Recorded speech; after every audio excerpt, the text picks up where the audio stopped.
The cycling demonstration towns were an idea that was put forward by Cycling England right at the very start of its life.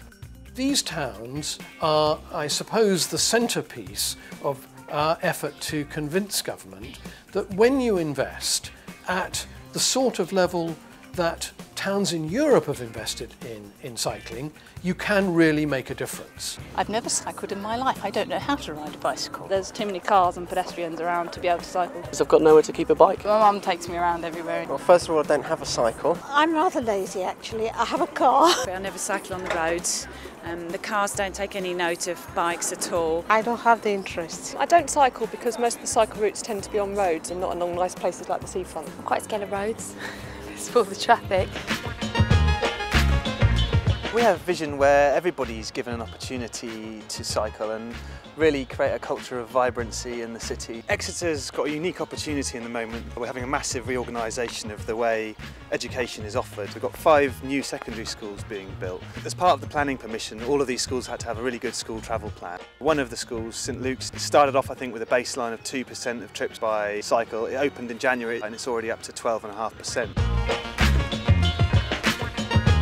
Cycle to Your Heart's Content pilot project we're running in Exeter, where we're getting a group of 12 people who haven't ridden a bicycle for quite some time, some in the region of about 40 or 50 years, to actually get back into cycling.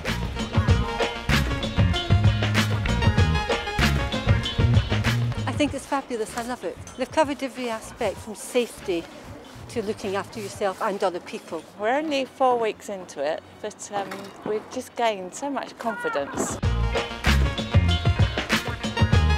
In 5 years' time, I want people on their bikes. We know that for the Cycling England funding, we have to triple, a minimum, we have to triple the levels of cycling within Aylesbury. We've realised that the routes that exist at the moment, they're actually falling short of the inner ring road, so we can't get people into town, we can't get them safely into the town centre. So our first priority is to make sure that we create those links. Well, I think the Aylesbury work is very interesting. It's a sort of archetypal town in the sense that it has this inner ring road which is so hard to get across. The bridge will be slightly higher than this one anyway. It'll be double the width of this bridge. It'll stretch all the way from here into the town centre there.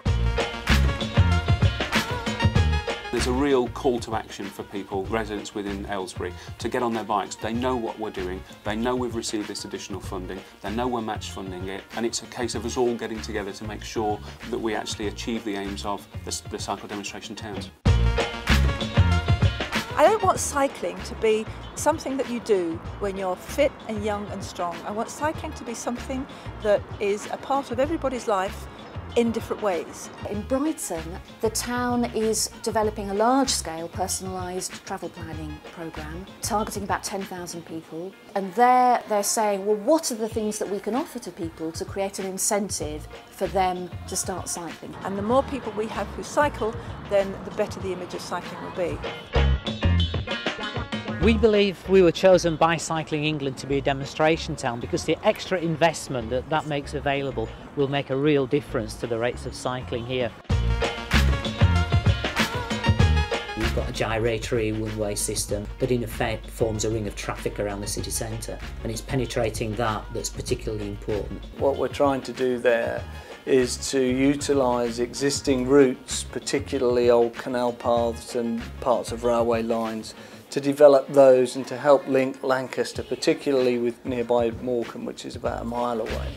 Our vision for cycling in the city is simply that cycling becomes a normal mode of transport. The idea in Darlington is that there's already got a kind of network of cycle paths and they want people to use that more, so they're going to market cycling very heavily.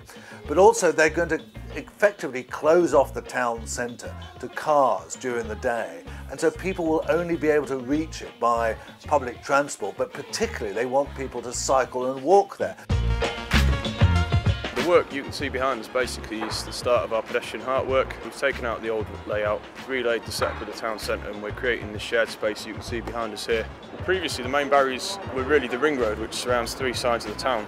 The pedestrian heart solves most of that problem by letting, especially for cross-town routes, you can cycle right through the middle. Currently cycling levels in Darlington are low, especially for such a compact town.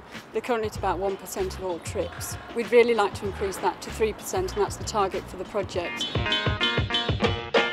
Derby was chosen to be a cycle demonstration town because what we're trying to achieve is to create cyclists of the future. Our bid's targeted at young people, so we're working with schools, with the university, with the college to really inspire young people. I think a typical example of a cycling demonstration town programme that we could be excited about is somewhere like Derby, which is leading on young people, it's leading on cycle training, it's trying to capture a particular community.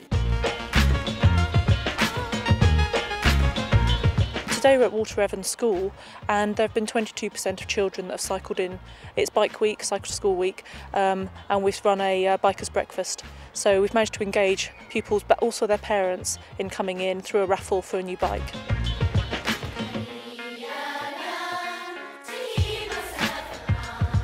Fantastic this morning, great atmosphere, everyone tingling their bells, really good to get people out of their cars and on their bikes. Where I live you can go down really fast hills and stuff, it's really cool. I think Cycling England's a fabulous idea, encouraging children to be active and healthy at the same time as getting to school safely. 102 people cycled to school today. It's cheap, easy to get round and gives me a lot of good exercise. I can afford it.